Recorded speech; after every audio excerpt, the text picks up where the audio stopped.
La tierra reseca por el sol del suroeste de Estados Unidos se extendía interminablemente, un vasto e implacable lienzo donde la vida y la muerte se desarrollaban a diario bajo un cielo implacable. Esto no era simplemente un paisaje, era un campo de batalla, grabado con la sangre y el sudor de soldados y guerreros por igual. Durante décadas, a finales del siglo XIX, esta dura frontera fue el crisol de las guerras apaches, un conflicto diferente a cualquier otro en la historia estadounidense. Aquí, el ejército de los E.U., equipado con las últimas armas de fuego y doctrina militar, se encontró inmerso en una lucha implacable contra un enemigo tan escurridizo como el viento del desierto, tan feroz como el puma y tan íntimamente conectado con la tierra como el mismo lecho de roca bajo sus botas. Imagine la pura tenacidad requerida para sobrevivir en un entorno así, y mucho menos para librar una guerra. Cada roca, cada cañón, cada arbusto de mezquite encerraba el potencial de una emboscada, una amenaza silenciosa bajo el calor reluciente. La caballería de los E.U., con sus sillas de montar pulidas y sus relucientes rifles, a menudo se sentía como intrusa en un mundo que se resistía activamente a su presencia. Perseguían fantasmas, sombras que se movían con una velocidad asombrosa y desaparecían sin dejar rastro, solo para reaparecer donde menos se les esperaba. Los guerreros apaches, maestros de la guerra de guerrillas, convirtieron la inmensidad de su tierra natal en su mayor arma, superando en maniobras, en astucia y a menudo en resistencia a sus adversarios tecnológicamente superiores. Esta fue una guerra de desgaste, no solo de balas y flechas, sino de voluntades, de resistencia y de enfoques radicalmente diferentes para el combate y la supervivencia. El ejército se basaba en un entrenamiento rígido, equipo estandarizado y una cadena de mando que se extendía hasta Washington, D.C. El apache, por otro lado, se basaba en el conocimiento ancestral, habilidades de rastreo inigualables y un ingenio nacido de la pura necesidad. Se adaptaron, innovaron y lucharon con una inventiva que desconcertó a sus oponentes. Pero ¿qué pasaría si, en medio de este brutal enfrentamiento, un único y modesto objeto guardara un secreto tan profundo, tan absolutamente revolucionario, que sacudiría los cimientos mismos de la sabiduría militar convencional? ¿Qué pasaría si la pieza de innovación táctica más brillante no se forjara en una armería bulliciosa o se concibiera en la tienda de un general, sino que surgiera de la sabiduría tranquila y discreta de un hombre atrapado entre dos mundos? Considere por un momento la implacable persecución, las interminables patrullas bajo un sol abrasador, la constante vigilancia contra un enemigo que conocía cada manantial oculto, cada sendero secreto. Los soldados portaban sus rifles Springfield, sus revólveres Colt, símbolos del poderío industrial estadounidense, armas meticulosamente diseñadas y fabricadas para la precisión y la potencia.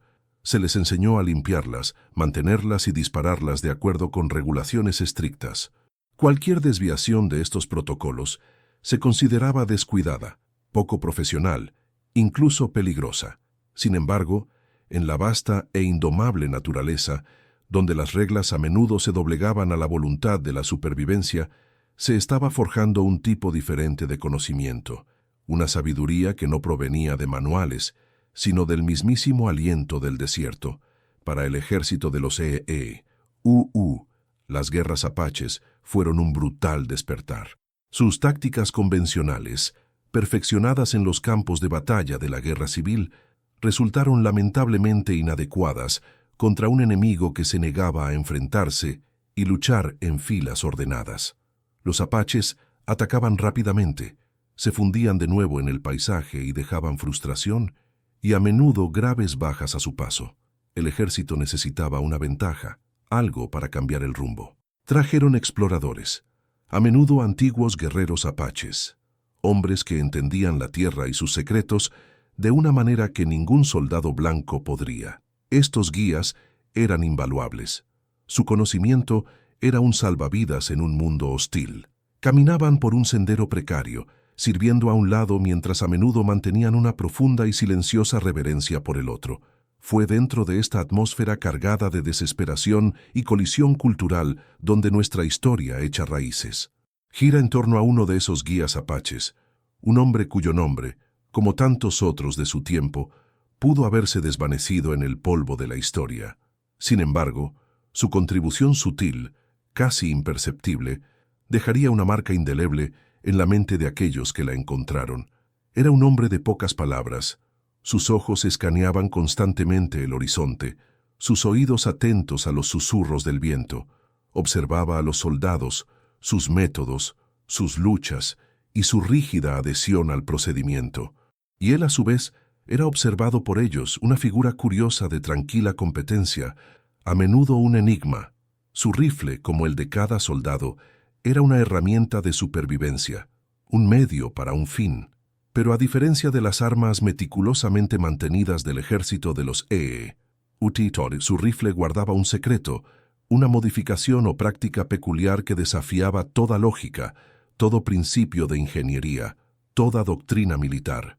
Cuando finalmente fue descubierto, quizás durante una inspección de rutina, una reparación o un momento de necesidad compartida, no fue recibido con comprensión, fue recibido con desconcierto, luego con escepticismo rotundo y quizás incluso con un indicio de desdén. ¿Cómo podía ser efectiva esta aproximación tosca y no convencional?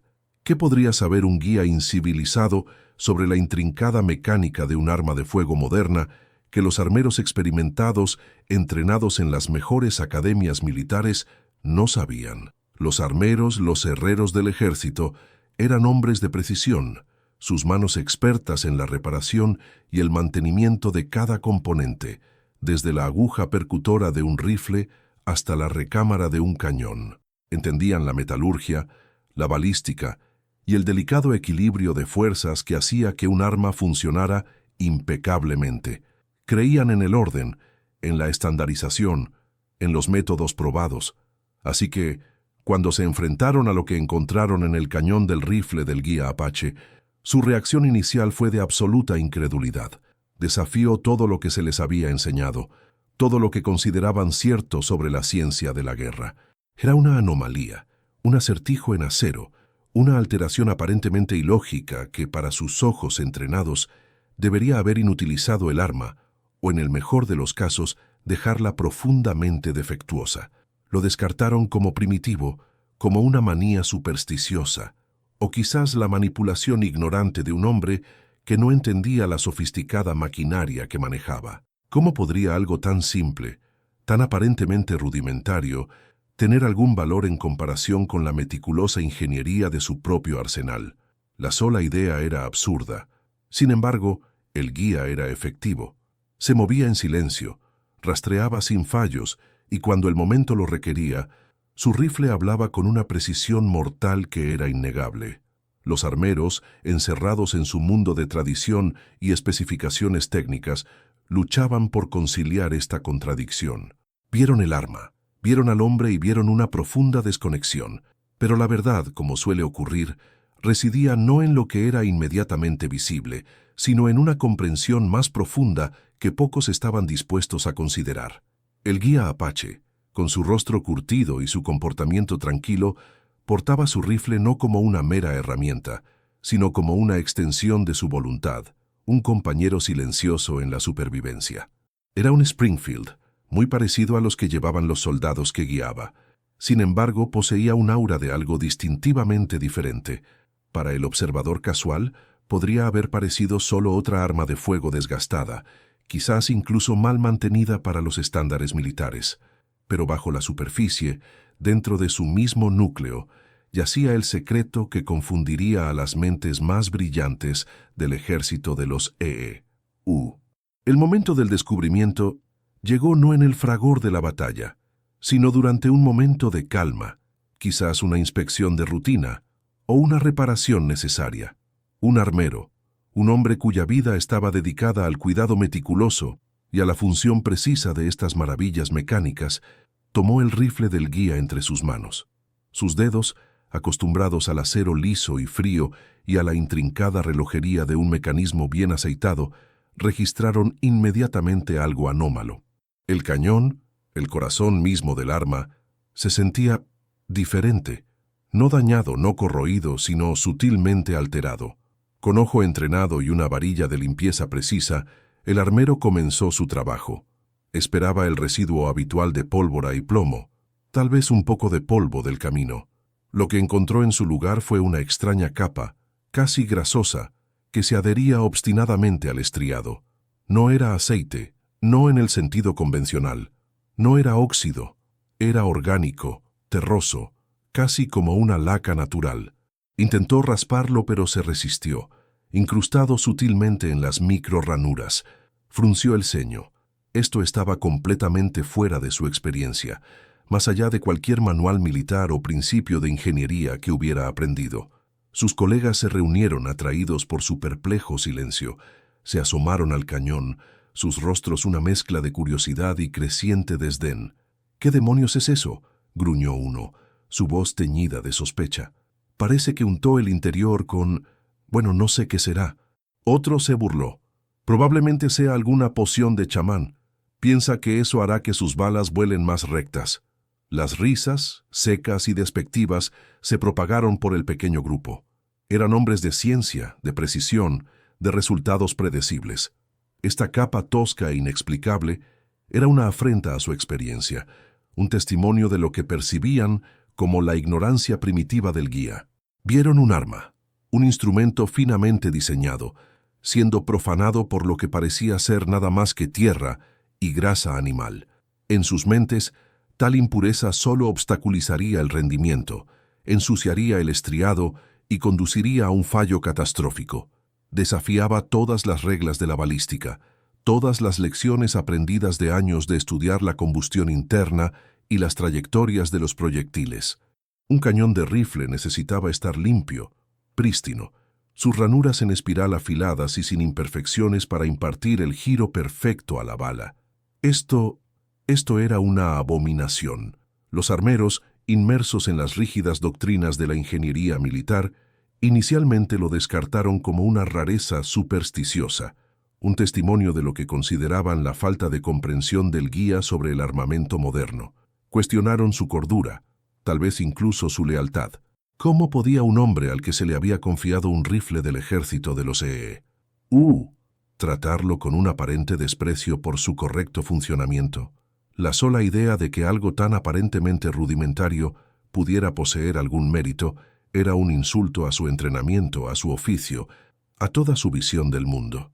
Eran los custodios de la superioridad tecnológica, y esto era un desafío directo a esa autoridad.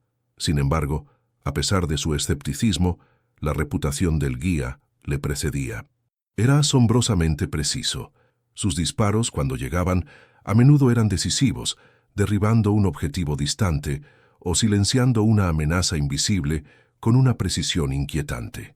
Esta contradicción les carcomía. ¿Cómo podía un rifle, según todos sus cálculos, ser tan fundamentalmente defectuoso y, sin embargo, funcionar constantemente con una eficacia tan mortal? La desconexión era profunda, creando un abismo entre su conocimiento empírico y la innegable realidad de la habilidad del guía. La sabiduría predominante dictaba que un cañón limpio era un cañón preciso. Cualquier sustancia extraña, especialmente una orgánica, inevitablemente conduciría a una disminución de la velocidad, trayectorias erráticas y un desgaste prematuro. Teorizaron sobre los peligros de la acumulación de carbono, los efectos corrosivos de compuestos desconocidos y el potencial de obstrucciones del cañón. Sus libros de texto no ofrecían explicación, su experiencia ningún precedente. Esto no era simplemente una desviación, era una rebelión total contra los principios establecidos. Los armeros estaban atrapados dentro de los muros de su tradición, incapaces de ver más allá de la sabiduría convencional que les había servido durante tanto tiempo. El guía, observando su desconcierto con su habitual y tranquila intensidad, no ofreció explicación. Su silencio solo profundizó su confusión, haciendo que el misterio fuera aún más frustrante. Simplemente usó su rifle, y este funcionó. Era un acertijo envuelto en acero y estoicismo, un desafío al cimiento mismo de su comprensión. Se vieron obligados a enfrentar una verdad que su mundo meticulosamente estructurado se negaba a reconocer que a veces las soluciones más profundas surgen no de la ingeniería compleja, sino de una relación íntima, casi simbiótica, con el medio ambiente y sus materias primas.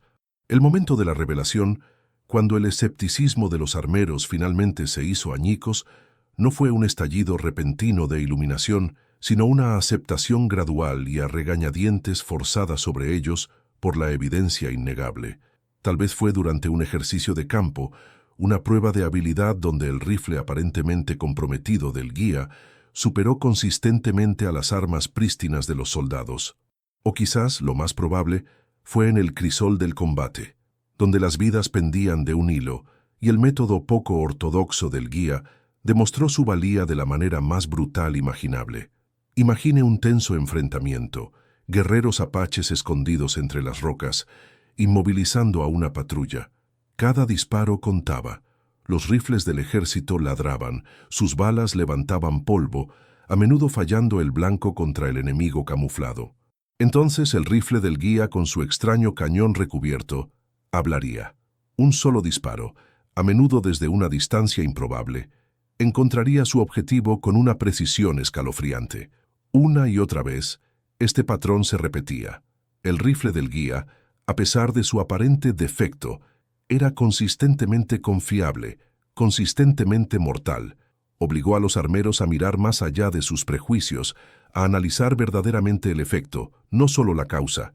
No pudieron ignorar los resultados. Impulsados por una necesidad desesperada de cualquier ventaja en una guerra, que luchaban por ganar, comenzaron a realizar sus propias pruebas, quizás a regañadientes, quizás en secreto. Tomaron un rifle, meticulosamente limpiado y prístino, e intentaron replicar el misterioso recubrimiento del guía.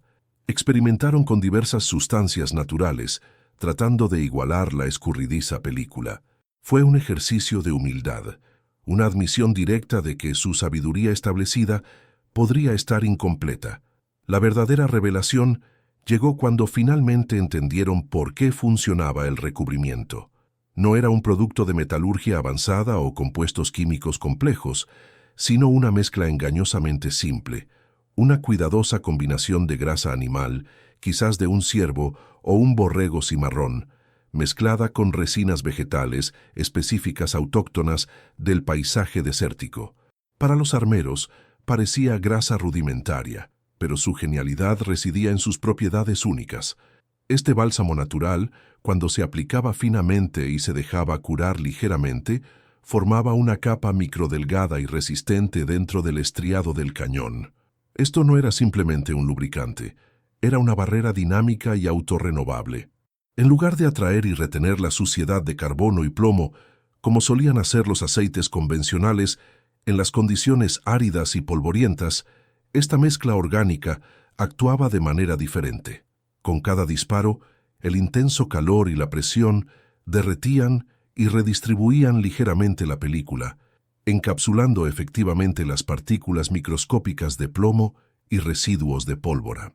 Evitaba que se adhirieran directamente al acero, permitiendo en su lugar que fueran expulsadas con los disparos subsiguientes o que formaran una capa suave y consistente que en realidad mejoraba el sello de gas alrededor de la bala.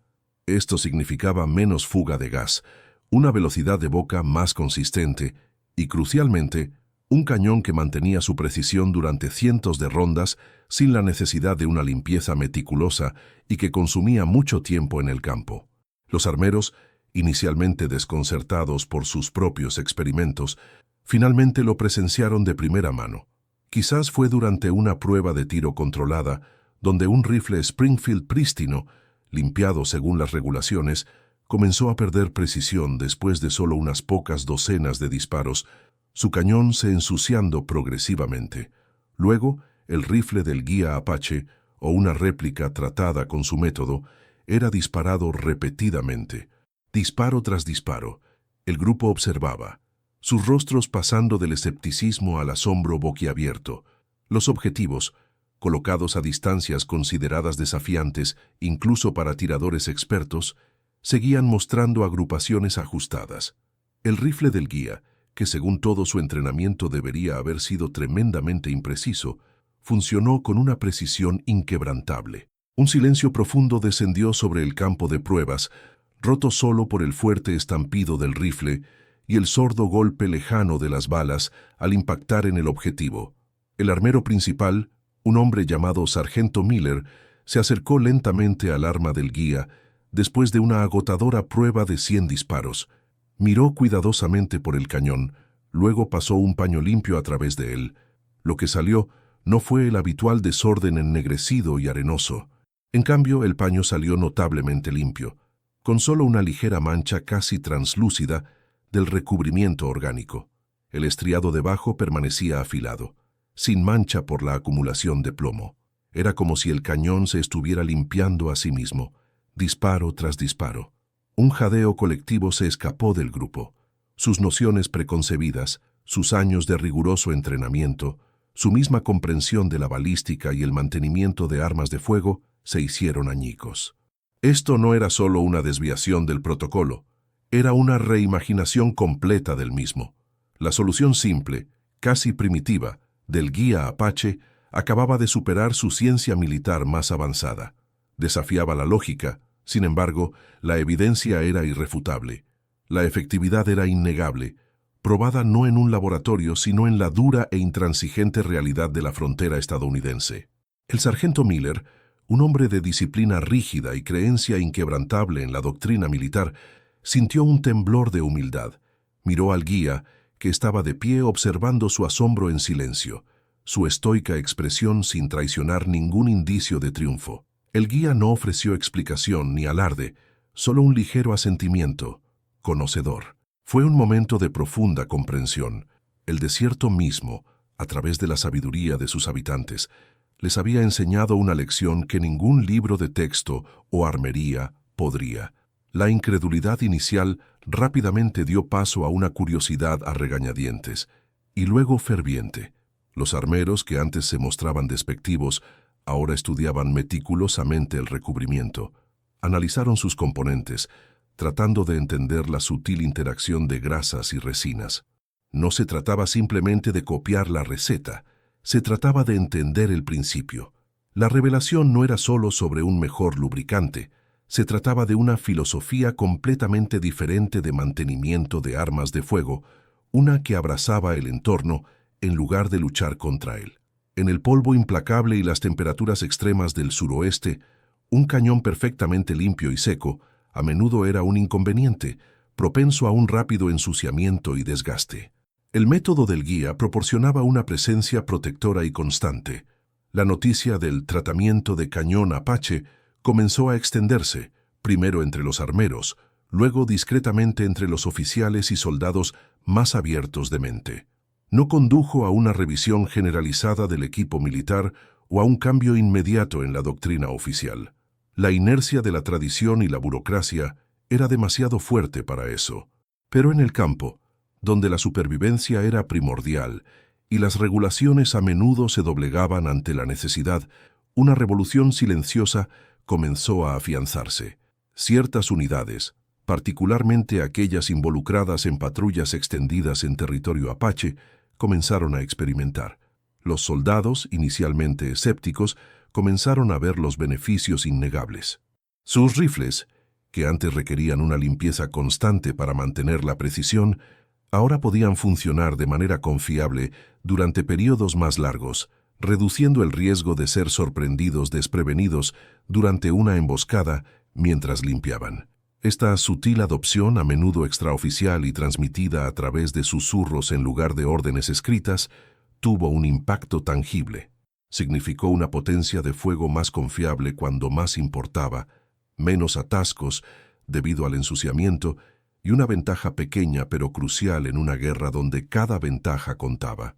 La sabiduría no convencional del guía Apache, una vez vista como una tosca rareza, comenzó a ganarse un respeto silencioso y profundo. Resaltó las limitaciones de depender únicamente de la tecnología industrial y los protocolos rígidos en un entorno que exigía soluciones intuitivas y adaptativas. Forzó una reevaluación, aunque lenta, del conocimiento indígena, demostrando que a veces las innovaciones más brillantes provienen no de la ingeniería compleja, sino de una comprensión profunda y simbiótica de la naturaleza y sus materiales. El efecto dominó no fue un tsunami de cambio que barrió generaciones de doctrina militar de la noche a la mañana. No, el ejército de los EEU, un gigante de la tradición y el procedimiento, no declaró de repente un nuevo estándar oficial basado en grasa animal y resinas del desierto. Los engranajes de la burocracia giran lentamente, especialmente cuando se enfrentan a algo tan totalmente ajeno a su orden establecido. Sin embargo, en los polvorientos escenarios abrasados por el sol, donde la vida y la muerte se medían en fracciones de segundo y la potencia de fuego confiable, esa onda comenzó a extenderse. Comenzó no en informes oficiales u órdenes generales, sino en las conversaciones tranquilas alrededor de las fogatas, en las miradas cómplices entre sargentos curtidos y en las manos de soldados que, por pura necesidad, estaban dispuestos a doblar las reglas. Las unidades que operaban en lo profundo del territorio apache, lejos de la supervisión rígida de cuarteles distantes, fueron las primeras en abrazar verdaderamente esta sabiduría no convencional. Para ellos, un rifle que podía mantener su precisión y fiabilidad durante días, incluso semanas, sin una limpieza a fondo, no era una mera curiosidad, era una cuestión de supervivencia. Imagine una patrulla, emboscada a millas de cualquier depósito de suministros, la vida de cada hombre dependiendo de su arma. Un rifle sucio, un mecanismo atascado, podría significar la diferencia entre regresar a casa y convertirse en otro marcador olvidado en el desierto implacable. El tratamiento de cañón Apache ofrecía una ventaja tangible. Los soldados comenzaron a preparar sus rifles de manera meticulosa, aunque discreta, con el método del guía. Aprendieron a derretir las grasas, a identificar las resinas correctas, a menudo con la guía silenciosa de los mismos exploradores apaches, con los que luchaban codo a codo. No se trataba de abandonar su entrenamiento, sino de aumentarlo, adaptándolo a las brutales realidades de su entorno. El impacto fue sutil pero profundo. Se reportaron menos fallos de encendido. La puntería, especialmente bajo condiciones de campo prolongadas, mostró una mejora notable. El precioso tiempo que antes se dedicaba a limpiar meticulosamente los cañones, ahora podía dedicarse al reconocimiento, a la patrulla o simplemente al descanso, dando a los soldados una ventaja muy necesaria contra un enemigo que nunca parecía cansarse. Los comandantes, inicialmente escépticos, no podían ignorar la evidencia empírica. Cuando una unidad regresaba consistentemente de enfrentamientos prolongados, con menos bajas y resultados más efectivos, se hacían preguntas. Las respuestas, a menudo entregadas con un susurro conspirativo, señalaban al modesto guía apache y su solución primitiva. Fue un testimonio del poder de la aplicación práctica sobre el dogma teórico. Esta revolución silenciosa no solo afectó a los rifles, lenta, casi imperceptiblemente, comenzó a alterar la mentalidad de los propios soldados. Comenzaron a mirar la tierra y a los pueblos indígenas que la habitaban con un respeto recién descubierto, aunque a menudo a regañadientes. Los apaches, antes descartados como meros salvajes, ahora eran vistos, al menos por algunos, como maestros de su entorno, poseedores de un conocimiento profundo que superaba con creces los libros de texto del hombre blanco en ciertos aspectos cruciales. El guía, antes visto como una figura enigmática, se convirtió en un símbolo de esta sabiduría pasada por alto. Su estoico silencio, que una vez se había interpretado como distanciamiento o incluso sospecha, ahora parecía encarnar una comprensión más profunda, una tranquila confianza arraigada en generaciones de supervivencia. El descubrimiento sirvió como un potente, aunque no oficial, estudio de caso en adaptabilidad. Demostró que la innovación no es exclusiva de los laboratorios y armerías de las potencias establecidas. A veces, las soluciones más elegantes y efectivas surgen de los márgenes, de aquellos que se ven obligados a innovar por pura necesidad, recurriendo a recursos y conocimientos que las instituciones formales a menudo pasan por alto o descartan. Resaltó las limitaciones inherentes de un enfoque rígido y de arriba hacia abajo para la resolución de problemas, especialmente cuando se enfrenta a desafíos dinámicos e impredecibles. El desierto, con sus implacables demandas, le había enseñado al ejército Una lección de humildad, revelando que el verdadero genio a menudo reside en la simplicidad, en la armonía con la naturaleza, más que en la ingeniería compleja por sí sola. Si bien ninguna doctrina militar oficial fue reescrita de inmediato, el método Apache se convirtió en una parte valiosa, aunque no reconocida, de las habilidades de campo para muchos soldados en el suroeste. Los veteranos que habían servido durante este período se llevaron ese conocimiento con ellos, transmitiéndolo a los nuevos reclutas, a veces bajo el disfraz de viejos trucos de soldado. Se convirtió en parte de la tradición oral del ejército de la frontera, un testimonio del poder duradero de la sabiduría práctica. Esta no era una historia para los libros de historia o las menciones oficiales. Era una verdad forjada en el crisol del combate, susurrada de un soldado cansado a otro. La historia del cañón del rifle del guía Apache, aunque quizás perdida en los anales de la historia militar formal, se erige como una poderosa alegoría de la perdurable capacidad humana para el ingenio. Nos recuerda que las ideas profundas a menudo surgen de los lugares más inesperados, de individuos cuyas perspectivas están moldeadas por circunstancias únicas y una conexión íntima con su mundo. ¿Cuántas otras soluciones simples, nacidas de la necesidad y el conocimiento ambiental profundo, han sido pasadas por alto a lo largo de la historia debido a prejuicios, tradición o falta de mente abierta? Este relato nos desafía a cuestionar nuestras suposiciones, a mirar más allá de la superficie y a reconocer que las lecciones valiosas pueden provenir de cualquier fuente, independientemente de su supuesta sofisticación u origen. En una era dominada por el avance tecnológico, es fácil descartar la sabiduría de aquellos que viven más cerca de la Tierra, cuyas innovaciones son a menudo sutiles, orgánicas y profundamente integradas con su entorno. Sin embargo, como descubrieron los armeros del ejército de los EEU, a veces las respuestas a nuestros problemas más complejos no se encuentran en más complejidad, sino en una profunda simplicidad. El método del guía no se trataba de inventar algo completamente nuevo, se trataba de comprender las fuerzas fundamentales en juego, fricción, calor, ensuciamiento, y abordarlas con lo que estaba disponible, aprovechando el mismo entorno que presentaba el desafío. Fue una clase magistral de ingenio, un marcado contraste con el poder industrial que impulsaba los esfuerzos del ejército. La mezcla de grasa animal y resinas vegetales, de la que una vez se mofaron, representaba un enfoque holístico para el mantenimiento de armas, una relación simbiótica entre el hombre, la herramienta y la naturaleza. Fue un testimonio del poder de la observación, de vivir en sintonía con la tierra y permitir que su sabiduría guiara tu mano. Y así nos queda una poderosa reflexión. Este episodio casi olvidado de las guerras apaches habla de una verdad universal. La verdadera innovación no es únicamente dominio de los científicos en laboratorios o los ingenieros en fábricas. Prospera donde quiera que haya un problema que resolver y una mente lo suficientemente abierta para ver más allá de las soluciones convencionales. A menudo surge de los márgenes, de los confines de la sociedad, donde la necesidad es verdaderamente la madre de la invención. Este episodio olvidado de las guerras apaches sirve como un duro recordatorio de esa profunda verdad. Desafía el núcleo mismo de nuestras suposiciones sobre dónde reside la brillantez y cómo realmente arraiga la innovación.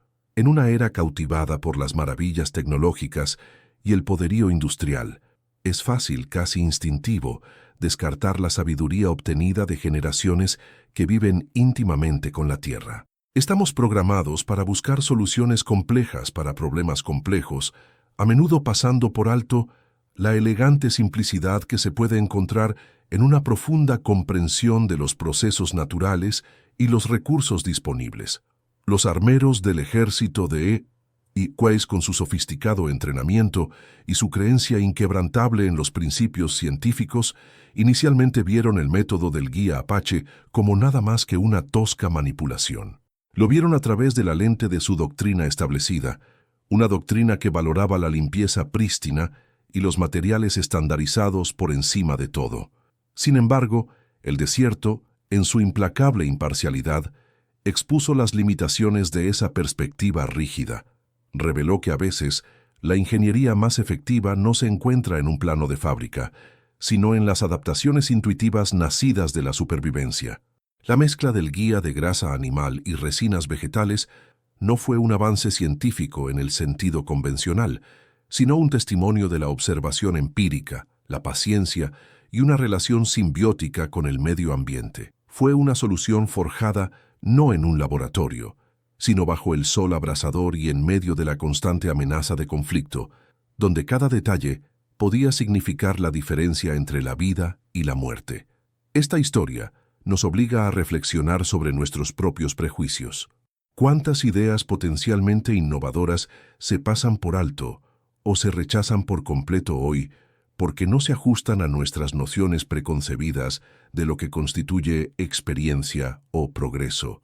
¿Con qué frecuencia priorizamos la tradición y los protocolos establecidos sobre la efectividad práctica, especialmente cuando la solución proviene de una fuente inesperada o no convencional?